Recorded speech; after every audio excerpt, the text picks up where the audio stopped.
kick off 2025, many people are setting New Year's resolutions. So if you're looking to get your finances back on track, this guy, financial instructor Michael Masserant from the Retirement Education Foundation, is here to help us make those goals and stick to them. Good morning to you, Michael, and Happy New Year. Good morning. Happy New Year. And one of the big resolutions is to get those finances on track. And here we go, fresh start to the new year. So we hear this all the time, and finances obviously are a pretty common resolution for people. And everyone's got their own different financial goals. For some people, it's paying down debts. For some people, it's achieving those shorter-term goals, the car or vacation, or a longer-term goal, buying the home, or even a longer-term goal is retirement planning. When it comes to all these different goals, everything starts with number one, financial literacy, and then using that to build a plan for yourself. Now, the problem is that a lot of people don't even know where to start. And right now, almost 30% of Americans have no savings at all, and a little over 60% of people are blaming inflation.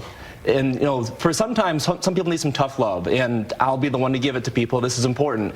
In terms of inflation, these higher prices are not really going to go away. Mm-hmm. Even with the rate of inflation falls, that does not mean prices are going to fall. It simply means that the rate of price increases is slowing down. So if someone says, well, I can't afford to start saving now, things cost too much, things are not going to stop costing this much. The rate of increase might slow down, but they're not going to become cheaper. So people need to look in the mirror and figure out, okay, what am I going to cut? How am I going to save to achieve these different goals? And how do you look yourself in the mirror? How do you go about that, especially when you talk about that financial literacy piece? What you guys do at the Retirement Education Foundation is try to put that literacy in place. You have great classes.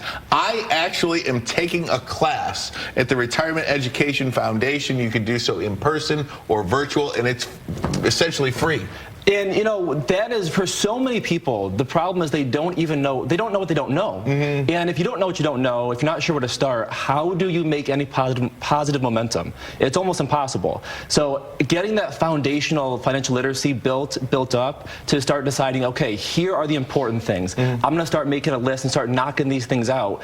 Until you start that foundation, how do people even start properly? Where do people start? Where do you start? Like, it's 2025, it's January, maybe people haven't gotten their first check of the new year yet. Maybe that's coming tomorrow or next Friday.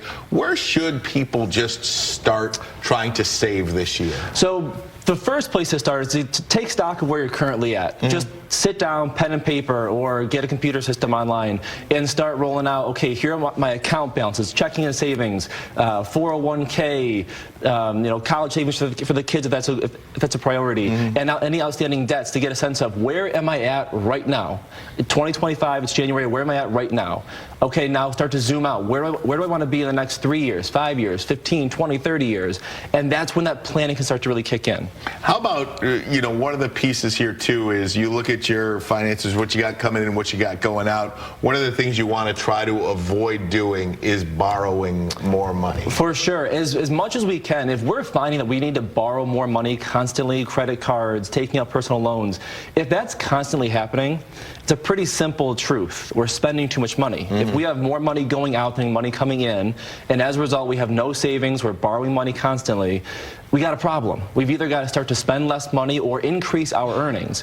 One really great goal for 2025 for everybody is find a way to increase your earnings. Right. Talk to your bosses. How can I earn some more? How can I take on more responsibility and earn some more income? To get a certification through your career. There are so many great ways to increase your earnings, and for a lot of people, increasing your earnings is a really great way to dig themselves out if they're in trouble. Whether it's trying to lose weight or trying to save money, most people will give up on their resolution in a relatively quick amount of time. How do people keep up and continue with some sort of resolution financially? Yeah, and that's why I think, to be honest, mapping out a plan and having a written plan, not just in your head of some arbitrary goal of, yeah, I want to save some money. If that's your goal, you're not going to achieve it because there's no written plan, there's no hard targets. You've got to write a plan out and have some hard targets because that's what helps you keep sticking to that plan to make sure that, okay, I told myself by June I was going to be here. I'm not there yet, so I got to figure out how I'm going to get there. All right, we're going to talk more with Michael coming up. If you would like to look into taking a class, these are very valuable financial literacy classes. refedu.org is the website. I'm taking my first class tonight. Looking forward to it. Thanks, Michael. Appreciate it. We'll see you tonight, and we'll see you in the next hour.